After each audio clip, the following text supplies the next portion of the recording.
Right, and just, yeah, we'll stop and start as we need to. Okay, it's up and running again. So you're talking about biostatistics, how many students you've got? Yeah, so it's grown from around 50 students.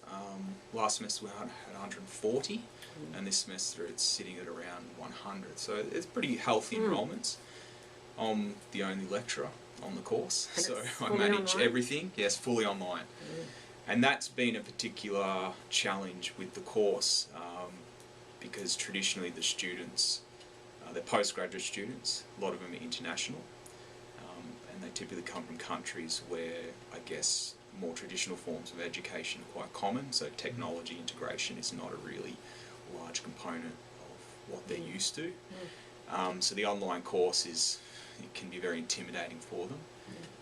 So over the last couple of years been trying to improve the course in a way where I give them a new learning experience, something that maybe is even better than face-to-face. And I've sort of hit the limits of what I can do in terms of content development, and now I'm really seriously thinking about how can I improve the way that I interact with students and what information can I gather about my students and feed back to them to enhance their learning. And because it's online, obviously a lot of behaviours and activities and data is collected there that I don't think I'm using very well or at all, mainly because maybe I don't have the time, or maybe because that data's hard to get out and use, or maybe I just don't know how to do something. And yeah, so this idea of learning analytics really was very interesting to me. And I had a look through some of Blackboard's features, so some of the examples that are online at the moment through RMIT. And so I think it was the Retention Centre, I think, which tracks students' engagement in the course, so their movement through assessment, access history as well, which I think is really useful. So, and you can set up alerts, so if a student hasn't logged in over a week, you know, maybe send them a little email reminder to say, you know, you got some assessment coming up, make sure you're working towards that goal. But it also allows you to open up the conversation with the student, so maybe if something's going wrong with the student, they see that email and they feel obliged to explain why they haven't been engaging in the course. And that's a great way to start discussions around, like, do you need extra support, do you need special consideration, you know, where do we go from here? And usually the students are preoccupied with another course or a piece of assessment, and I'll send an email back saying, assuring me that I'm going to work on it this weekend. You mentioned that you know, you'd send an email to students reminding them or touching base with them. If you've got 100 to 140 students, how do you manage it? How do you? Well, most students are progressing fine. So I think the last email, so I have an event set up in my calendar, so at the start of each week I have an alert that will check. So I'll go into the retention centre, I'll check the students who are at risk, and then I'll follow up with them. I'll look at it and see what is the main reason that they've actually been flagged. Usually it's just access, and I'll send an email just saying, you know, I've noticed you haven't logged into the course in quite some time. You know, please let me know if there's any issues. This assessment is due soon. It's important that you keep progressing in the course so that, you know, things don't get on top of you. So that email, is it personalised? Hey Fred, hey Jack, hey Lisa, hey, or is it? No, it's just a generic alert. So it explains to the student why I've sent the email to them. And it comes from Blackboard? Yes, but it's BCC'd. Yeah, so no one sees. Because it identifies, you know, maybe 24 students that are at risk, and my previous emails have been about 25% of the course that haven't been accessing Blackboard on a regular basis. So you BCC them, and then the students will get that alert, and you're hoping the students that are, you know, having some problems, they'll go, oh, well, I sort of maybe need to follow up and address this. So, yeah, and it's better. In the past, I haven't done anything. I've just waited for the student to contact me, and I obviously tell them at the start of the course that if you need help, to contact you. But a lot of students won't do that. A lot of students will traditionally leave things to the last minute. Okay, so if you send out the email and saying, hey, do you need any help, what sort of response do you get back from the students then? It's like it's either no response, so it's early in the semester at this stage, so I expect probably half of those students at risk to unenroll by census date. So there's typically the students who have maybe over-enrolled in subjects, and they're just trying out to see which one they will do. So a lot of them will disappear, and then the other students, they're the ones that I will get concerned about.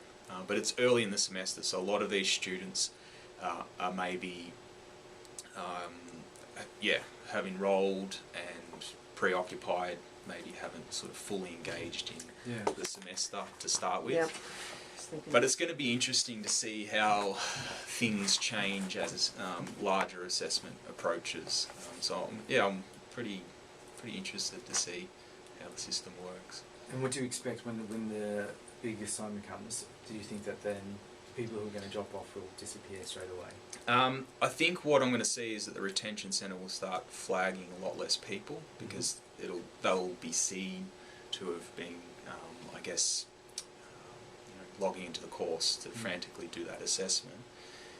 But afterwards, it will, I guess, help highlight students who haven't performed, at a satisfactory level, and that again will allow me to approach those students and, I guess, notify them that I'm a little bit concerned, and that they need to follow up with me, if they need extra assistance, and to not let it get to the last test in the semester, and you're facing a failure. Now is the time to act.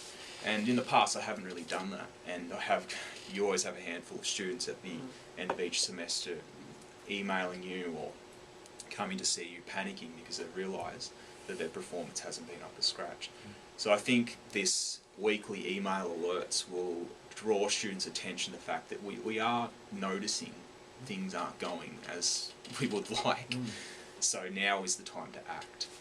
And just a little, I guess, sense of being monitored, I think will maybe get these students, get into the back of their minds that, maybe I should be picking up my game a little bit. And that's one question, and I was looking for a document there, but my iPad's having problems connecting to the wireless. Do the students know yet or realise yet that you're tracking them, and when they get this email from you going, hey, I see you haven't, or do you have any concerns, can I help you with?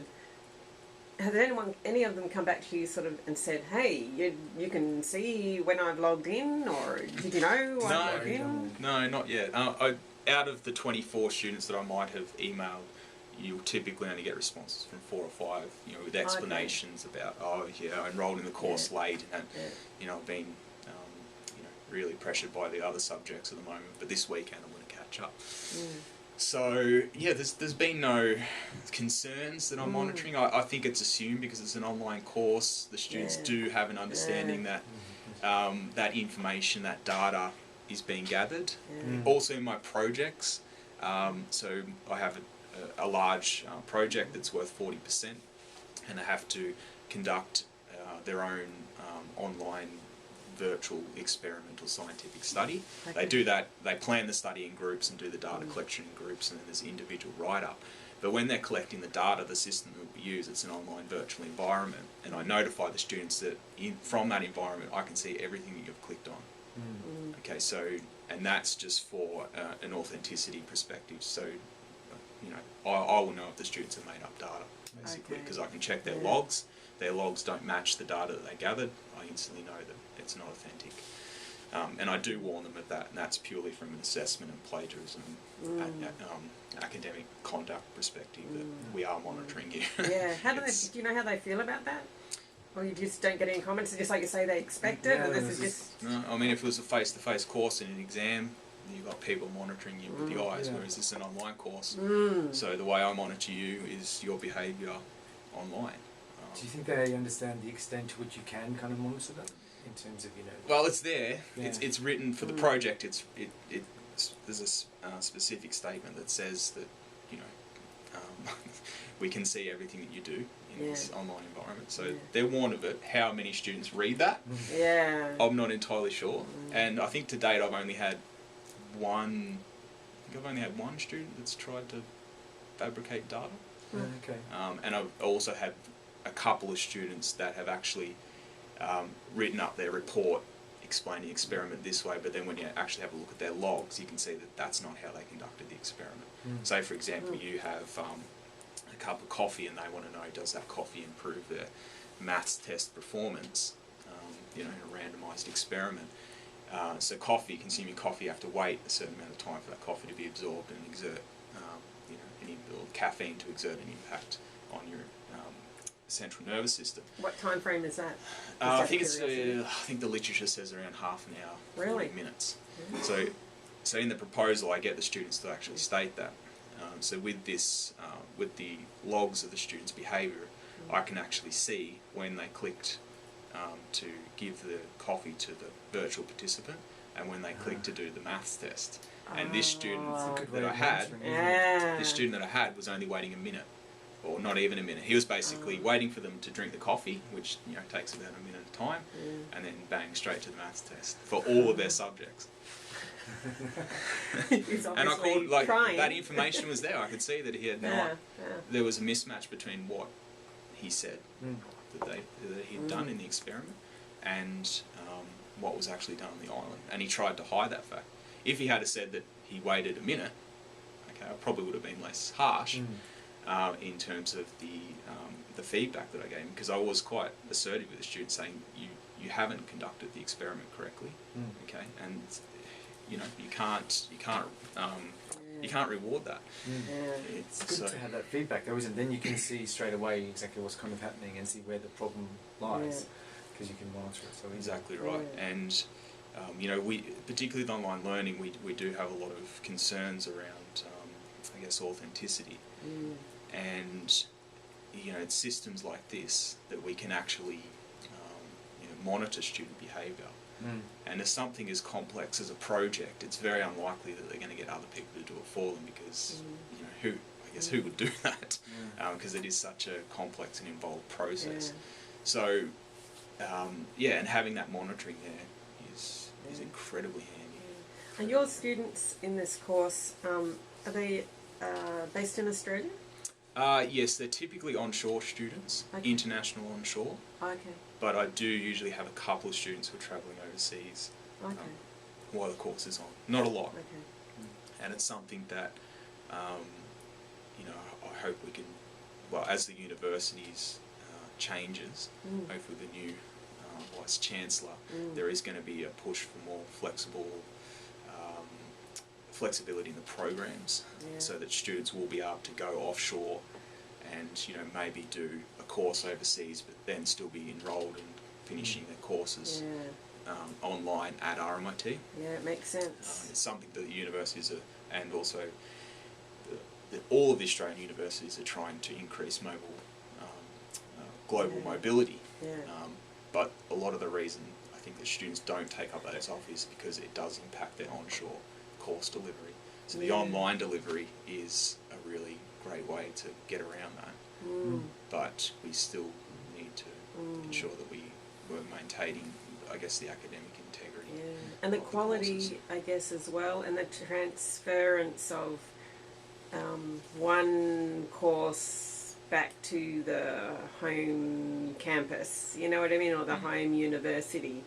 That I can go University of Phoenix, I can go Walden, I can go Open University UK, and it still meets that criteria of RMITs. But can't you do that already? You can do that, but in our school, in mathematics, one of the problems is that a lot of the other universities that we have agreements with don't actually offer advanced level mathematics courses.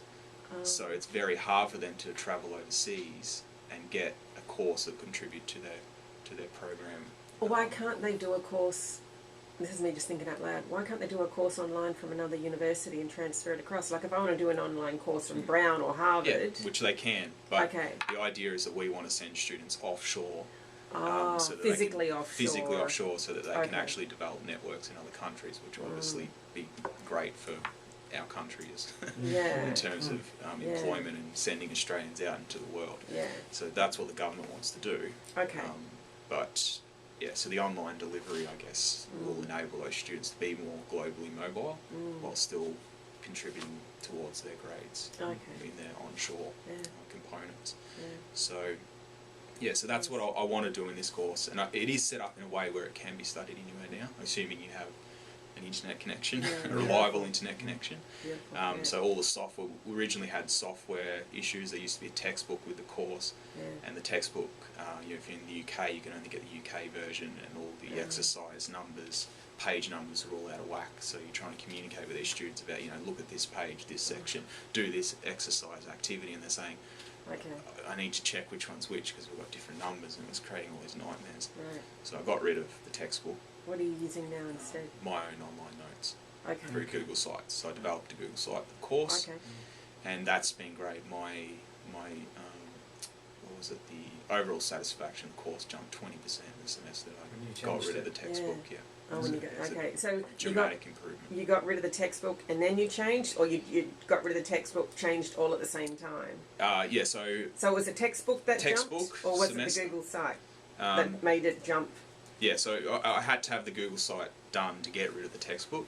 Okay. So last Okay. semester the textbook, and then Yeah. I spent my summer writing the Google Site, Mm, and then implemented it the next semester.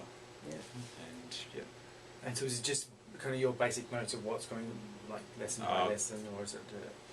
comprehensive Yeah. notes, videos, multimedia, integrated applets. Okay. It's kind of like our own program in It's itself. it's everything. Yeah. It's basically a lecture delivered.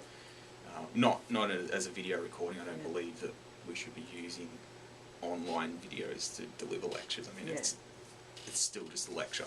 Yeah. So they're all short videos, Yeah. mainly demonstrations of computations.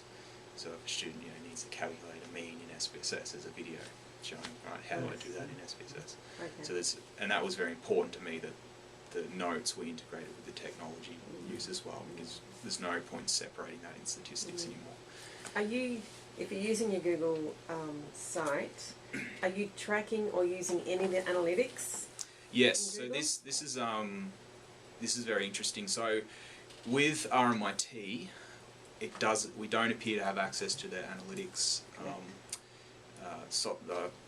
service. Yep. But surprisingly, and I think it's actually working. I mean, I had a look at the data last night. Yeah. You can actually track an RMIT Google site using a personal Gmail address. So you just Okay. got to use the tracking codes, Okay. and it seems to be tracking. It's tracking something. Yeah. Is Um, it you or is it your students it's tracking? It have to be my students, because Okay. it would also be tracking me as well, because if I Yeah.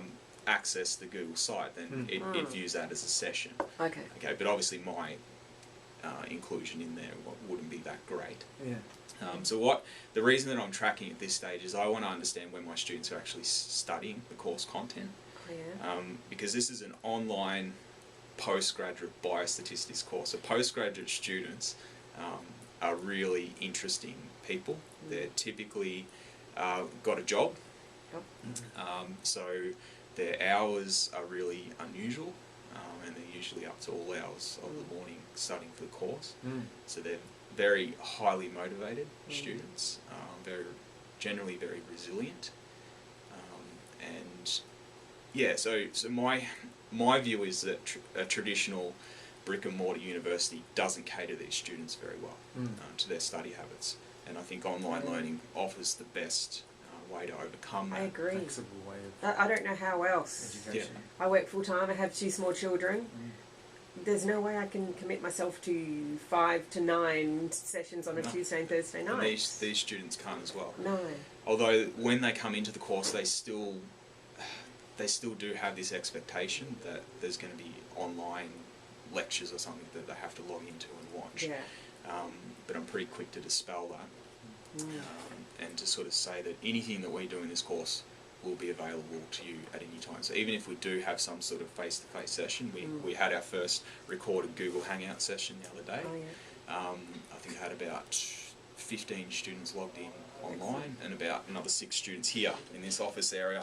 Oh, nice. I had the computer on wheels set Oh, up yeah, out yeah. there, and they're all Yeah, that's great, so they isn't can it? see my Yeah. screen Flexible. projecting in here. Yeah. So I had my webcam and microphone set up, Yeah. and then I had the screen capture technology recording the Brilliant. session. And actually, like the audio and everything came out brilliantly. I was so happy with it. Excellent. And that went for about an hour long, and then I uploaded that video onto Google Drive, and then Right. shared the link through the Google community site. Yep. And so all the students who weren't there can then later go back and because I demonstrate a lot of things for the first set of exercises and how to do that in SPSS. Okay.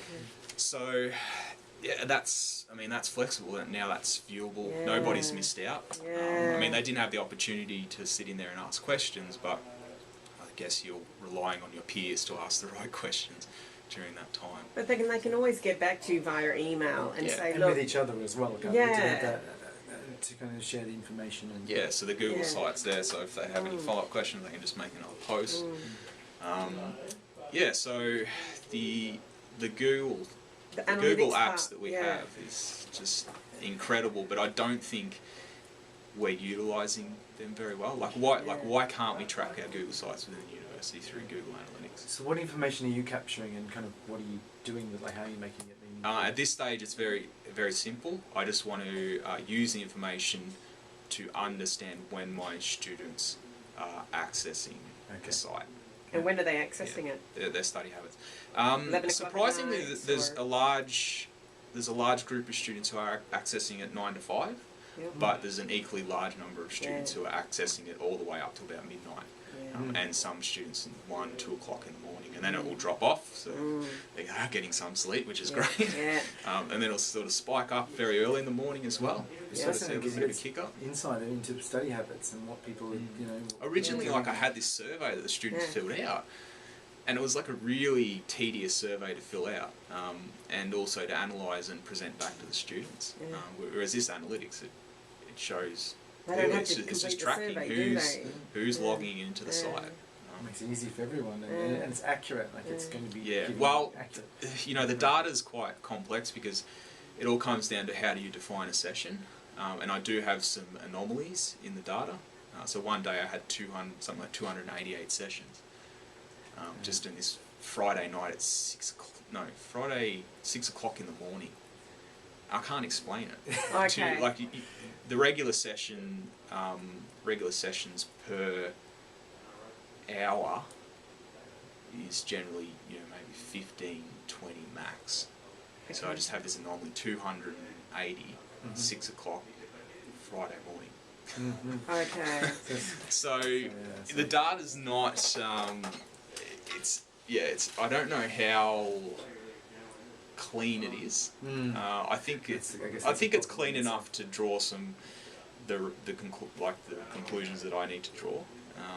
Yeah, so when it's not clean enough, and you say it is enough to draw your conclusions, do you have like reservations about using the data and what you're getting out of possibly No, because Blackboard or it's information I've never had access to before, or easy access to before.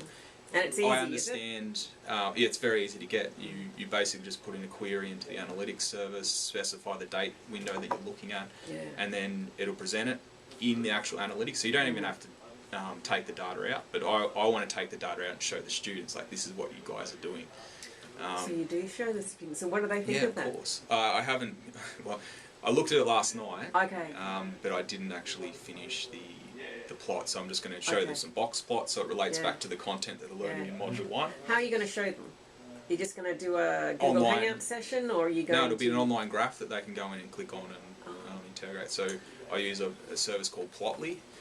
It's an online data analysis and visualization tool. Integrates with Google Drive, and basically you can create a plot, publish it online, and the students you can share that with the world. Students can go in and click, and they go through the plot, and when they mouse over the boxes, all the statistics appear. It's really cool. It's great, isn't it? Then they have that sense of self-awareness as well because then the information's about them, so they Yeah. become more aware of their own behaviour. Because what I feel I need to educate the students about my role as well. Like, what is it like to coordinate an online course? What challenges am I facing as a lecturer? Because a lot of the students aren't aware of what we do. I think for an online course, they probably just think it's online and the lecturer is there if you hassle them long enough to go and arrange an appointment. But they don't realise that we are doing a lot behind the scenes. And this semester particularly, I am tracking a lot of their behaviour so that I can understand and think about strategies to improve my delivery of the course. So I'll feed that back to them, and they can have a look and compare and see, you know, because they'll know when they're studying, and they can see, oh, there's all these students, like, look at all these students logging in after dinner. You know, like, or maybe look at it and go, oh, I'm not that unusual. Yeah. There's that another everyone 20 else is students who doing. are logging in at the Yeah. same time as me. What about your workload? Has it increased since you've started turning on, switching on all the learning analytics, since you've started playing with it all, setting it up? Well, I only do what I'm capable of doing. I mean, there's a As in time frame or skill set? Both. Okay. Obviously, these are new techniques, methods that I'm learning. So there is that, I guess, self-teaching, and you have to do a lot of research. I mean, Google does make a lot of this stuff very easy. I'd hate to be trying to program this from scratch. That would just be impossible, and I'd probably never do it. But these services are there, and you just have to spend a little bit of time experimenting. That's what I do. I just experiment. Just give it a go. Yeah. If it doesn't work, who cares? I mean, Yeah. you'll eventually get it right. Yes. And the Yeah. students are forgiving as well. So if you mess up a graph or something like that, and I have had that where the graphs have stopped feeding the links, and the links become corrupt, and yeah, I mean, it doesn't matter. It's a learning experience. So you only do what you can manage. But I guess, if it's aligned to improving the delivery of your course, and it's just a part of your job. And I guess, if you see the advantage of using these methods, and how that can help improve your teaching and the learning of the students, then it doesn't come into question about whether that's increasing your workload. It's just doing your job in a different way, and maybe a better way, and a more effective way. Yeah. So, Yeah. That's helpful. Yeah. And who taught you to so you, when you're first playing around with everything and you kind of looking up about learning analytics and things, how did you what was the most useful information to kind of help guide you to turn this on or that on? Was there anything in particular? So I started with the Blackboard stuff that was provided by RMIT. So I thought that's a great place to start. It's already sitting there. It's already well developed. So I started using that. But then I started to get other ideas, particularly I use like the Google Apps a lot. And they've got these fantastic things called forms. They've got plots which can dynamically update based on new data arriving. I use Google Sites. So it just got me thinking, well, all the data's there. It's just about me making the decision to actually collect it and then going to the effort to use that information and feed it back to students. So, I guess it was... so you just start with something small, okay, but then it quickly, you almost get a little bit addicted to it and go, what other data can I get? Or you see something, I really want to do this. I really wanted to understand when students are accessing the course notes. Okay, so I could survey them, all right, but surveys, 50% response rate, it's tedious to fill out, and it's only as good as the day that it's filled out. So a week, 2 weeks later, it's already out of date. So how could I do that? And then I looked in Google Analytics and go, oh, this is actually tracks like, the IPs pinging the site, accessing the site content. So it's great. I don't have to survey the students. I can monitor them. I can't monitor them individually because I can't identify the student, but because the site is behind RMIT's network, the only people getting access to it are people who are authenticated with RMIT. So I know those are at least RMIT students. Maybe there's some staff in there as well, because the staff can actually get access to the Google site. But I assume that it would mostly be students, and that's it's live. It's constantly being updated, so I don't have to worry about reapplying the survey. Don't have to worry about it getting out of date. And eventually, at the end of the semester, I want to actually take the entire timeline of access and then put in the graph, when assessment was due, and sort of see if you do sort of see spikes, before that assessment and when the students are accessing certain material. So there's a lot that can be done with that data that I'll sort of think about at a later date. There's a tool that's being tested right now that you may be interested with, and I'll talk about it later with you as well.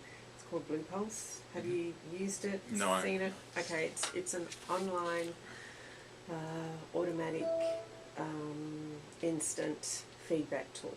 For example, if you said you've got a Blackboard course and you said to your students, how was today's lecture on statistics, they will click and you will get the instant feedback. Yes, I enjoyed it. Or you can say, you can leave it open and they can just respond to how the day went or how the session went or the video went. So instead of waiting like towards the end of the week or after the CES data has come in and then make changes, you can make changes on the fly. Because if the session on Monday, students had lots of questions about section A, then on Wednesday when the class is again, you can say, well, look, I see on Monday you all had lots of questions about section A. Let's just take a look again at section A. Yeah, I'm doing something similar. I'll give you a quick look. And it's being trialled right now. It's being trialled with Andrea Chester. Do you know Mark Lee? He's psychology as well. No, I don't know, Mark. I can send you the information on it, and I'll give you the link for the website as well. It may be something you might be interested in taking a look at. Yeah, it sounds, yeah, definitely. I'll just show you what I'm doing. So I have talked to you previously about the self-efficacy. So because my course, the students are progressing through it at different stages, so not everyone's in sync. So it is, yeah, very asynchronous. And so the course is broken up into modules. So I want to know at the end of each module how a student's feeling about what was covered in that module. It's similar to, you know, getting instant feedback about a lecture or something that you just delivered. So I use Google Forms to collect that information. So for each module, I have a self-efficacy form set up. Okay, so if we go to Module 1's pretty straightforward. I'm not expecting a lot of students to have trouble with descriptive statistics and plots, but you know, you got to start simple. Exactly. So the form is embedded at the end of each of the modules. It's not even up here. It's here. So this is the course, the Google site. So let's load the networks. Oh no.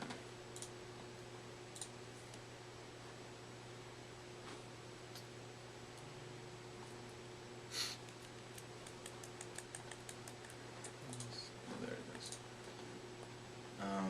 So if we go into module 1, okay. So this is the module. Okay, so there's a survey of attitudes towards statistics at the start of the semester. That's another form that I set up and feedback to the students, and that's just their attitudes towards different aspects. And then you can see at the end if it's improved. Hopefully yeah, pre and Nice. post, and I feed back the profile of the class to them in the second module, so they can see how the class is sitting in terms of their mean responses to Can the I take a different photo domains. of this? Or is I this- can give you access to the course. And then Wow. you can go Oh, and really, do that would be great. screenshots. Okay, because this thank is you. that's incredible, isn't it? So you've got Yeah. I don't know what's going on with this. and this YouTube. is all the things you created yourself essentially on. Yeah, this is Google Sites. It's Sites. amazing. Yeah. Any idiot like me can write a course in under a day, like a whole web page in under a day, make it look brilliant. There seems to be some issues with Google at the moment. Okay, so this is actually a Google spreadsheet embedded into the course, and this is showing students different statistics and then ways to actually view the data. It's really laggy. And even though it's slow, which you know can happen, It's not ever this slow. Oh, no, there's it's- something yeah. wrong with the network. you haven't had students saying, "Oh, I can't get it loaded" or "I can't access it." All the It's all time. worked beautifully. All the time. Okay. That's one of the major issues that we have, and that's usually due to students using very outdated laptops and computers. Oh, they do have viruses. issues all the Oh, time. Yeah, Oh, all the time. okay. I mean, Google's the best that you'll get. It'll run pretty much on anything, and the issues usually boil down to students' personal computers not being up to date, Okay. viruses, out of date internet browsers, Okay. all sorts of technical issues. So. But that can transfer across to Blackboard as well. Yeah, the Okay. students typically have Yeah. major IT issues. It's not Yeah. specific to my course. Yeah. So, it happens. It's just the nature of online learning. Yeah. So at the end of this module here, we have the self-efficacy survey, and the students answer how confident they feel in learning the different topics covered in that module. So they can rate that on a scale. And that information is fed directly back into the responses, which can be viewed here. And how often do you collect this? Every module. At the end of every module, the student's asked to rate the self-efficacy. And how often are the modules run? Is it 12? Roughly weekly. Weekly. Yeah, there's 11 modules for the 12-week course. So you'll open it up on a Monday. It's all open. Oh, So students can progress as quickly as they want. Okay, If so they have a course schedule, the course schedule's up there. This is the expected minimum, okay, all right, and also it's linked up against the assessment. okay. So with your actual course, do they have to? It's not in a lockstep type environment. And what about your Google Hangouts? You know, must they attend your Google Hangouts? I'm just trying to see. If that, I'm getting all over the place here. If they do week 1, can they jump down to week 10, go back to week 2, or if they need to? It is linear. Okay. But the idea is that the students who want to can progress quicker than the schedule if they're that way inclined. Okay. Great. So some students do. It's only typically a handful, and they're usually students who might have done statistics back in undergrad and were quite good at it, and Okay. they want to get to the harder stuff a little bit quicker. Yeah. So they're supported to do that. So it is possible that I can get into week 3 and I'm getting students in module 6, week 6, asking questions. But that's Okay. fine. I can. Yeah. I'm- Yeah. that's what I'm here to do.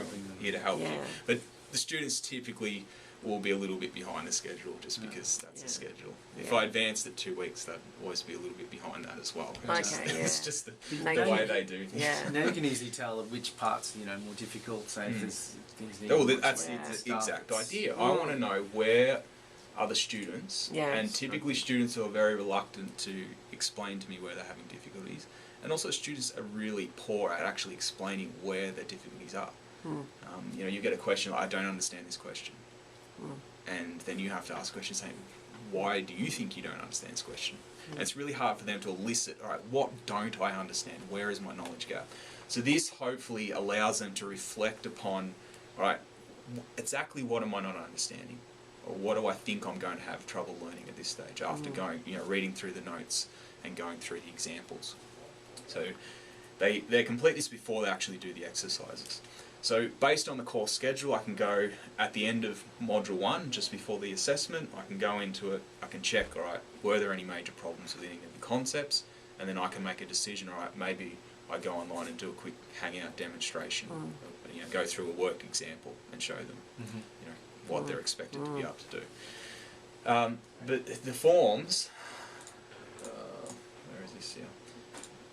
And you check those once a week, or do you go in during the week and have a Yeah, look? just whenever I need to, Yeah. what am I doing?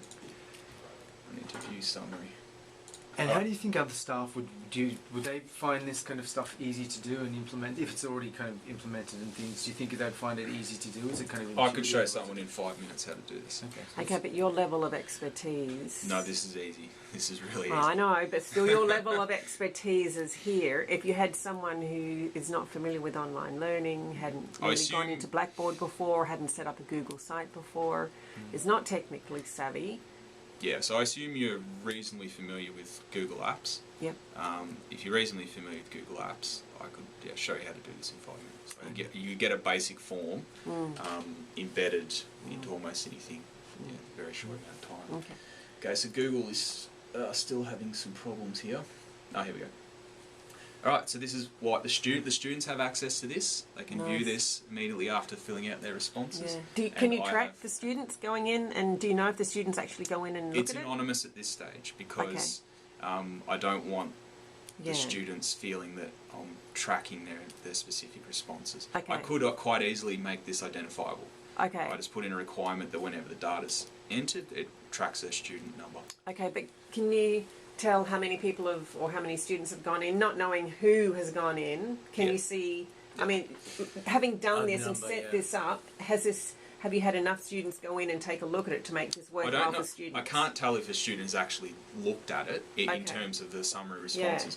But I know how many students have done it. So 59, I've got about 100 students. That's a really good response rate. exactly. Yeah, it I'm really is. happy with that. Yeah. So the students are obviously seeing it in the notes and they're filling it out, which is great. Yeah. And then they can see straight away how well they know the material and everything, if they need to Yeah. go back and go over things and stuff as well. Yeah, so they can That's so compare straightforward. their results to how the rest of the class. So and think if you're a student and you get to this, I know in the second module they cover Bayes' theorem, which is, it's not a trivial formula to learn, really handy.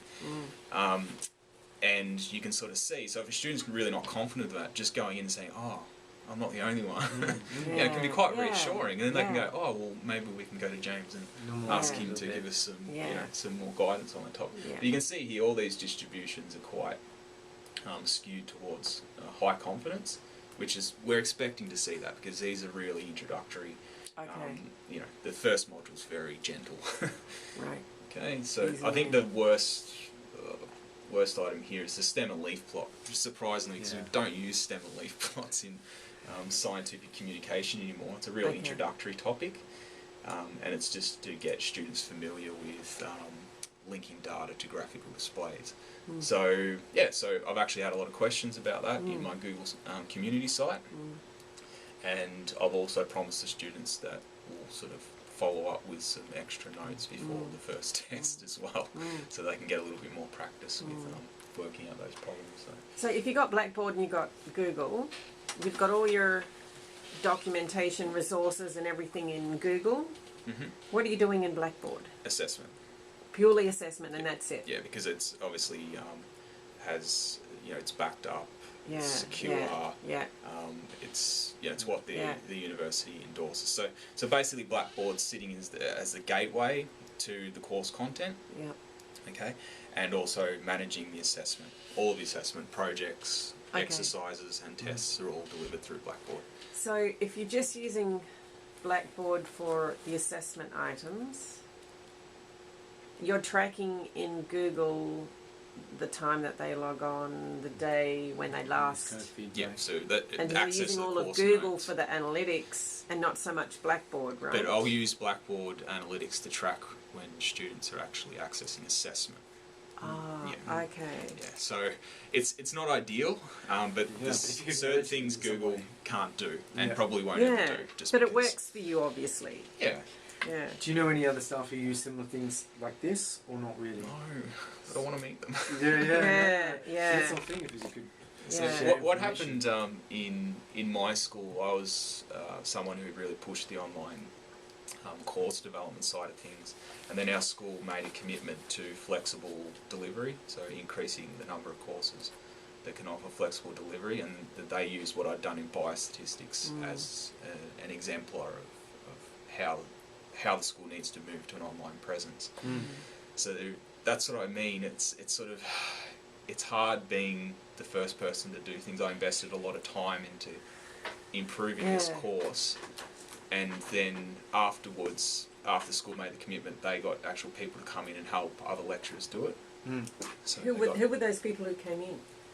they were just basically research Okay. research officers, just people who could do the heavy lifting. So here's the notes. All right, now get them into Google Slides, lay them out, and then get them back for the lecturer to check. Okay. So that they didn't have, because the lecturers were really concerned about the amount of time, and it does take a great amount of time to transition your course to an online for the first time. But I see it as an investment, because once it's on there, it's just a matter of tweaking and improving and adjusting things each semester. But it's always there. It's always sitting there, ready to go. Whether you go overseas to deliver the course, whether the student goes overseas to deliver the course, whether you deliver it fully online at RMIT, or whether you deliver it in terms of blended learning.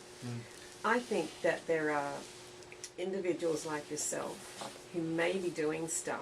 I know there's people doing stuff out haven't there. uncovered it. Now We're just not talking. that Learning Analytics Special Interest Group, I did sessions with Warren out of SEH. Yep.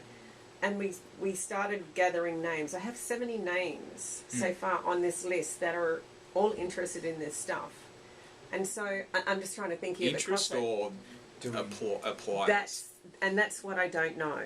Yeah. And I'm thinking, if we bring you out into the open, and all these 70 people start hearing about you and finding what you're doing, they're going to come to you and go, well, look, I've been doing this. Yeah. And it may not be to the extent that you've been doing Or it might be way better and they didn't realise Exactly. that what And they're or doing they'll is finally actually... go, thank goodness I've made a connection with someone I didn't know who was doing all of this. So I'm thinking, I need to get you in the city and run a session, if you haven't done one already, and getting all these special interest group people into these sessions so they can start talking with you and exploring what you're doing. Would you be interested in doing something like that? Yeah, of course. I mean, that's eventually what I want to do. I want to go in and, I guess, I'm happy to showcase what I'm doing, but I Yeah. really want to see what other people are doing because, you know, it's going to get to a point where I'll get to the limit of my creativity, Yeah, and yeah. you need that engagement and Yeah. that collegiality, I guess, to Yeah, and continue that's- to push your skills and knowledge. And that's what I'm thinking. We need to get you exposed and out there. And also having things like how you said it's quite easy to put together, but having, you know, basic how to do things for other staff. As I that said, they like can I could- see. Yeah. I can show someone how to develop a form and put it online for their students to fill out in Yeah. under 5 minutes. Because I'm sure a Yeah. lot of staff at the moment would probably, perhaps if you said, oh, you know, you can use Google and do all these things, they'd probably have no idea about what to do and probably find it overwhelming. Exactly. Yeah. Do you think staff would be motivated though to use these kind of tools as a whole? Or? Not, see, one of the things here, I mean, I sort of maybe, you know, I'm a little bit on the borderline here, but we should always keep in mind that what we're doing needs to serve some sort of teaching and learning purpose. Okay, so technology is there to exploit. We should avoid using technology for the sake of using technology, even though sometimes I do because I just love it. And I think Yeah. that sometimes, you know, playing around with technology can actually be an investment and will lead to things Yeah. that you might not anticipate. But Yeah. generally, if you can tell a lecturer, you know, what if we could track every minute, hour of the day when students are logging in and accessing your course live, instant feed. And what do you think the response would be to that?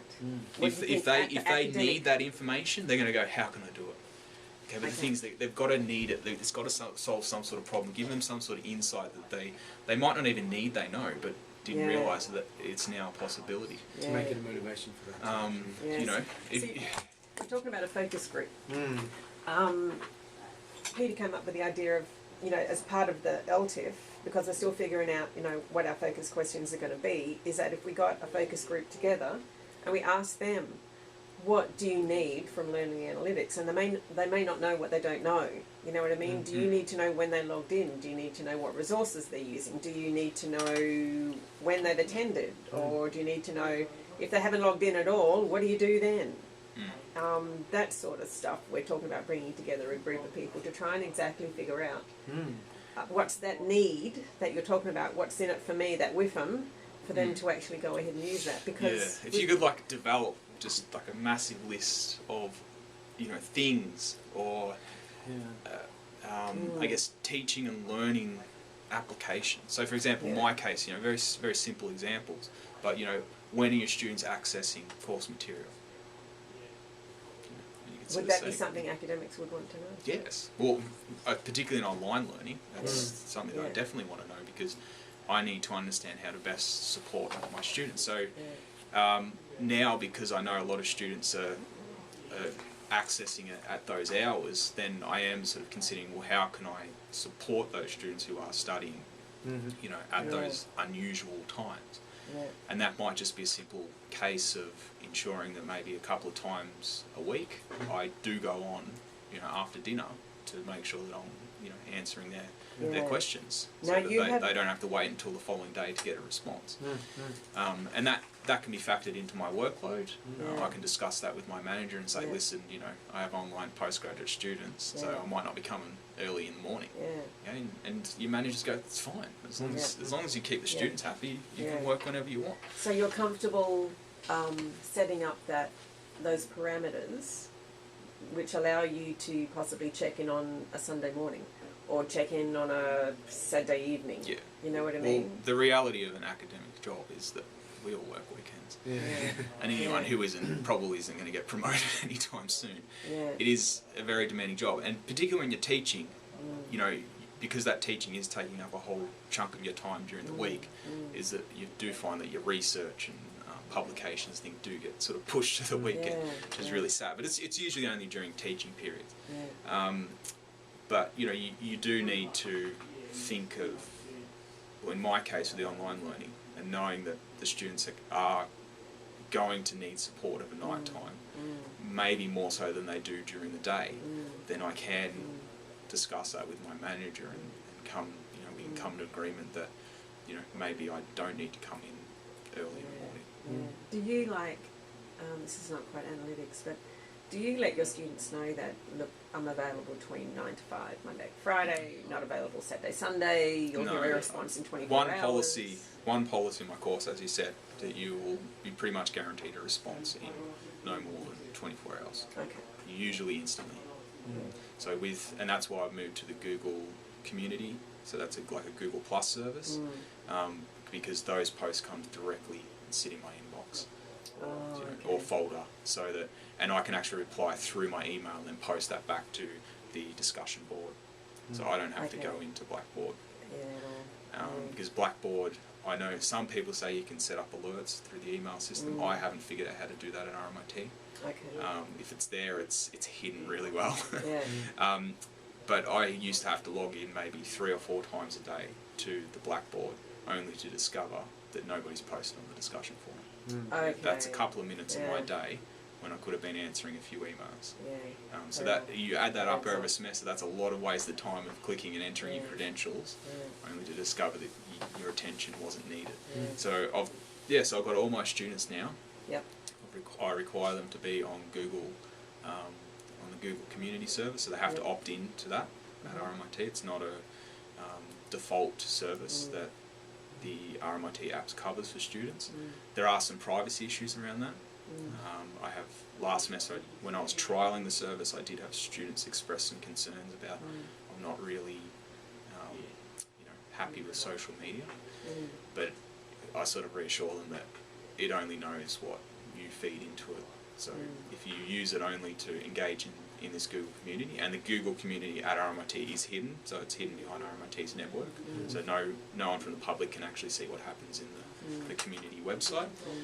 So I said, as long as you don't fill out any personal information about yourself other than your name and your student number, which isn't particularly sensitive information, then that service won't actually know anything about you. But if you start feeding it, then it can actually learn more about you. So no one this semester has raised any issues about using the Google Plus services, because I do reassure them about that fact that I also I'm not a big fan of social media as well.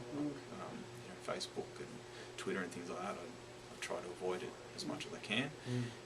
In class, or is that personally? Basically with everything. So I'm not really, mainly personally. For professional, you can get away with it because your professional life is, particularly at university, is really sort of public. And if it's not public, you're probably not going to be a very good academic. You research as much as possible. So professionally, it's okay, but personally, it's not something that I believe in. So I reassure the students that I'm the same. But this service, we're just purely using it for academic reasons, and it has the advantages outweigh the risks. Do you see any other limitations or problems that could potentially occur for students and for staff using these kinds of tools? Or? I guess the jumping between Blackboard and the Google apps does create some complexities. I'm worried that I'm moving more and more away from Blackboard each semester. I think, and the only reason I'm still am in Blackboard is because it does manage assessment well enough, and obviously Google can't do that. But if Google all of a sudden offered some sort of learning management system and our university gave us access to it, I would use that straight away because I know it would integrate with everything else that I'm doing. You're not on your own moving away from Blackboard and heading towards Google. I can tell you that much. But the main reason that I moved from Blackboard was the discussion board. It's archaic. It's quite clunky and it's terrible. And I'm on that thing, in this online course. That was my main way to communicate with these students, like thousands and thousands of posts each semester. And you know, it was such a burden. I used to complain to my students about it, just telling them like, we've got to find something better than this, and they agree with me. They said, yeah, the discussion boards, I don't like logging in to check the communication. So a lot of these students are already on social media, so they're quite comfortable and happy to go straight into Google. And a lot of students have actually said, I'm really happy that you're on like Google Communities. Because I used Blackboard for my PhD actually so it was an online intervention. We used that as a basis for people who were working through modules for online therapy. And same thing with discussion board, it's just so limited, you just can't do anything with it. It's just when they're not flexible. It doesn't invite discussion. No. And the reason like Google Communities, it's not set up for a discussion format as well. So I have had to make some compromises there. But Google has Google Groups, which is like fantastic forum technology, but we don't have access to that at a course level. And there must be some reason that I haven't been made aware of. But each time this IT survey comes out, give us access to Google Groups, the course level, because that would be another thing that would, I think, embed better than the Google community side. But there are some advantages to the community, which I can show you here. So I've done this plotting competition this semester. These are the Plotly plots, and as you can see here, all of them are visible. And Which is great.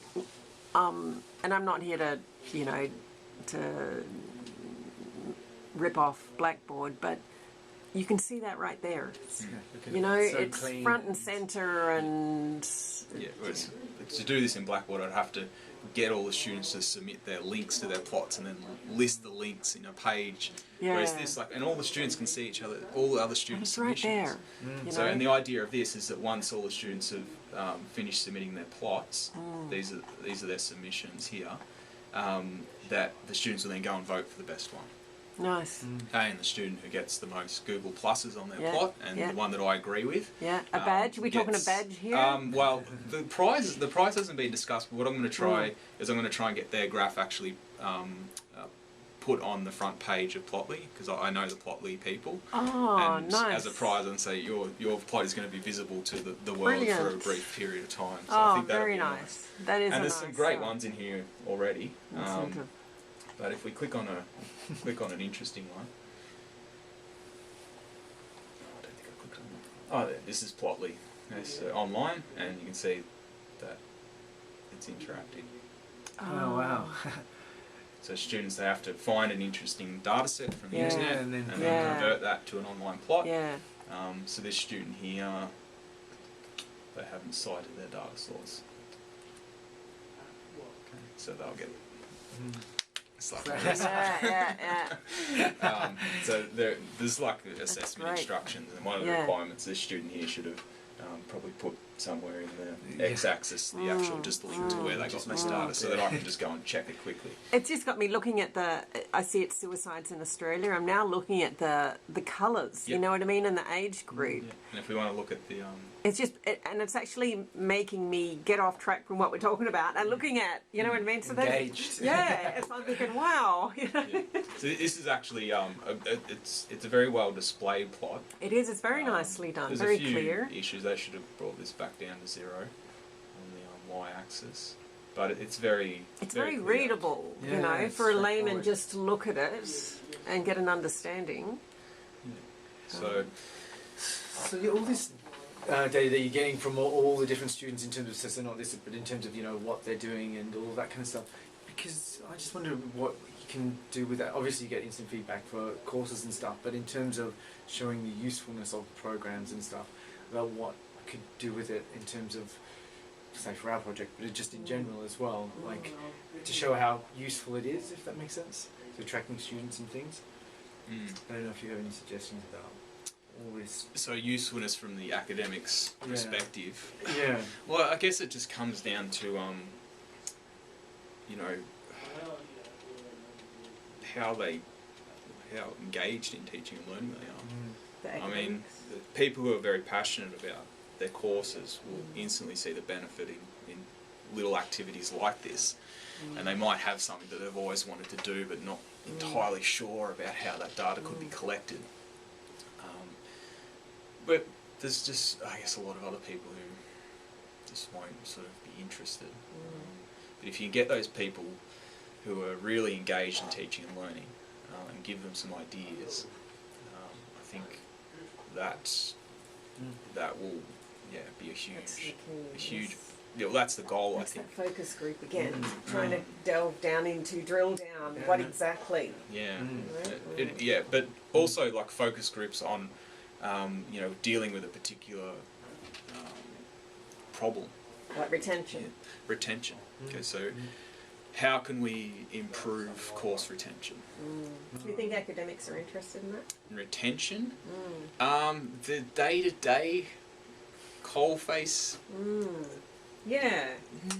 What if Retention. we can pull all of that stuff? Retention is probably an issue that program managers and maybe the deputy heads of teaching and learning are going to be concerned about.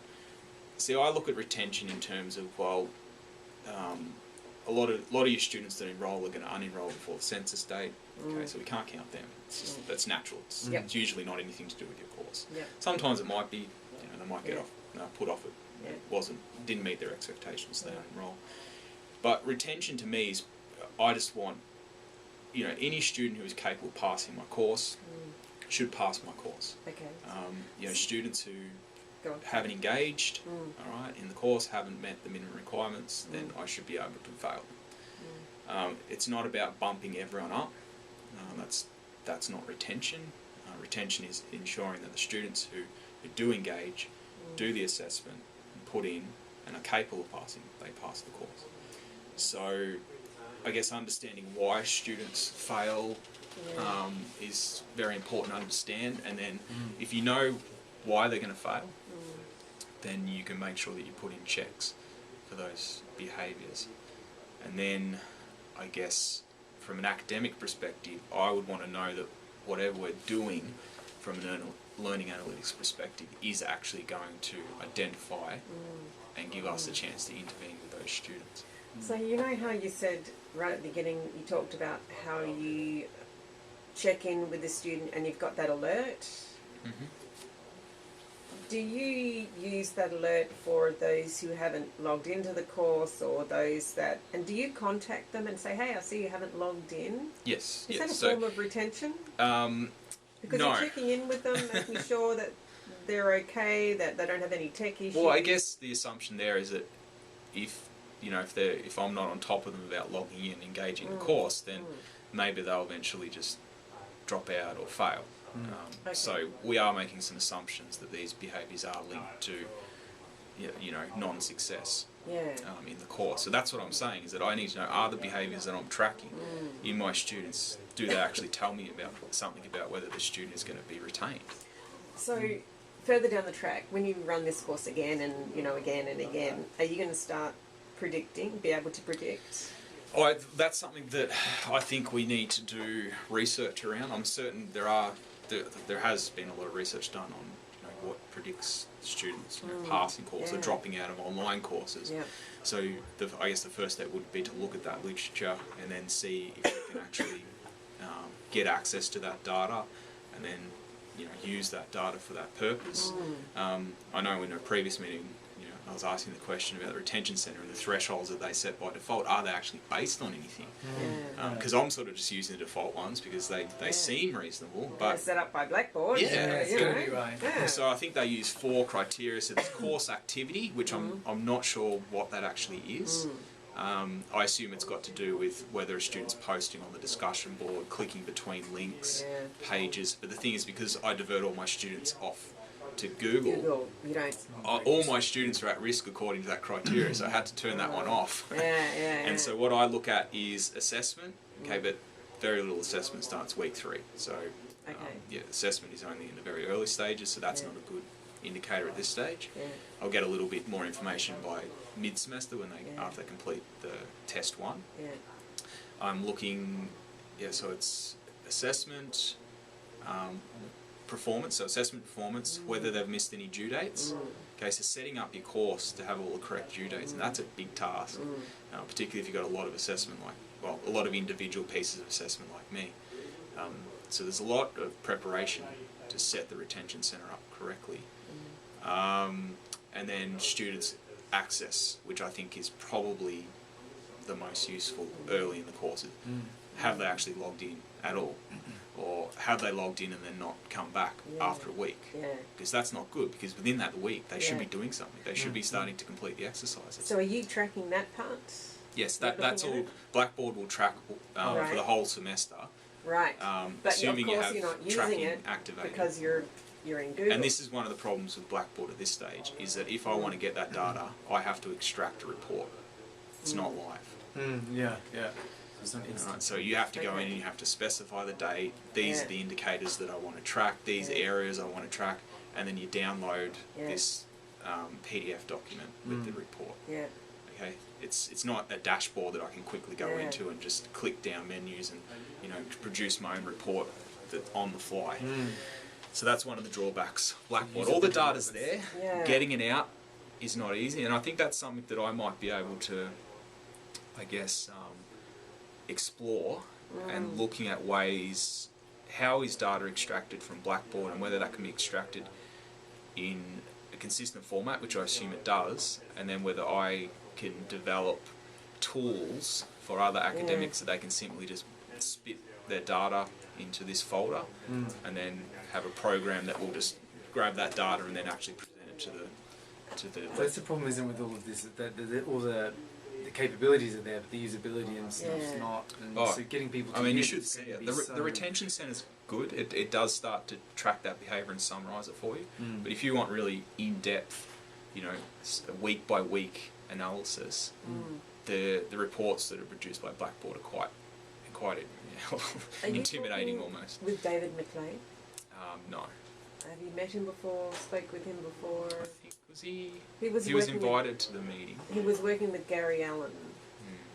I can't say I don't think I've met him in person. Okay, then I think what would help a bit here is if I sent out an email. David McClay was working with Gary Allen on all the learning analytics. They were working. He was working with the business intelligence unit on Webby, the actual tool that was pulling data from Blackboard, and there was Webby training as well. So what were they pulling it for? Well, it depended on your user level. Like I had a very simple user level. I only need to see age of students, login time, demographic type stuff. At a course level? Yes. Yeah. If you get to David McClay's and Gary's level, you can see, dependent upon your access, a whole lot more data. So I think it would help you if I sent an email to David and said, hey, I met with you today. You're interested in what Blackboard can pull, what reports are being pulled. David now is working with Philip Craig. Do you know Philip Craig? Okay, I'm going to connect you with all these people. Who's part of the business intelligence unit, and they're working on all these reports that are coming out of Blackboard. And you can start asking David, what can be pulled? How can I access this? What can I see? I need this. Can this be done? And Dave McClay is the guy who can answer those questions for you. Yeah. And I think that will fill that gap, that knowledge void that you may have there by me connecting him with you and with Phil Craig. That makes sense. Yeah. So they have those. Peter. Yeah. They have those they have systems access, set up. They have the knowledge, and they're actually pulling these reports and massaging these reports for in like a semi-live fashion. Yes, and so they're pulling it pulled each day. They're pulling it for Martin Bean. So yes, they can pull all of this stuff. So I think I need to. Because that's what I'd want if each day I could basically log in. Yeah. And see how the course is tracking. Yeah. An actual like day by day analysis. Yeah. So all of a sudden I just see for 1 week students are just dropping off because the assessment's gone down. I can go, hey, wait a minute, guys, course isn't over yet. Yeah. And I might make a post or something to get them, put up some new content and get them logging back in and re-engaging and just telling them don't take the foot off the pedal just yet. Okay. So that sort of reporting be fantastic, and then Okay. embedding that within Blackboard Yeah. somehow. Yeah. Um, I don't. Yeah. Whether that's David. Ask all those questions to David. He'll be able to tell you what can and can't be Yeah. done, and what the system is, what's happening, and all that sort of stuff. And I need to do some exploring as well. And once this maybe mid-semester, I'll pull a comprehensive report from Blackboard, everything I'm Yeah. tracking, and then I'll have a better sense of what I might be able to do with Yeah. that. And then maybe the things that I would like summarising, I can touch base with these guys and see, well, Yeah. what have you currently got? Yeah. Yeah. Would What you mind else if I have we got? logged on, and then I can check my email, and I'm pretty sure I've still got the log on that Dave sent me, and I can show you. Can I stop the recording at this point? Yeah, now? yeah. There's sort of three questions there. What is it you're needing or wanting out of learning analytics? So I guess needing at this stage, as I said, was ideas, examples, case studies, information sharing between people who know more than me and who have been, I guess, using learning analytic techniques in their classrooms, because that's a great way to try things out for the first time without trying to invent something yourself, but also it allows you to build upon what's previously been done and to, I guess, get a broad overview of what everyone's doing. So that's really important. That's where I sort of started. I started looking around and for case studies within RMIT. What are people actually doing? There's lots of information on the net about this learning analytics at RMIT, but it's sort of hard to dig out, well, what are people doing? Practical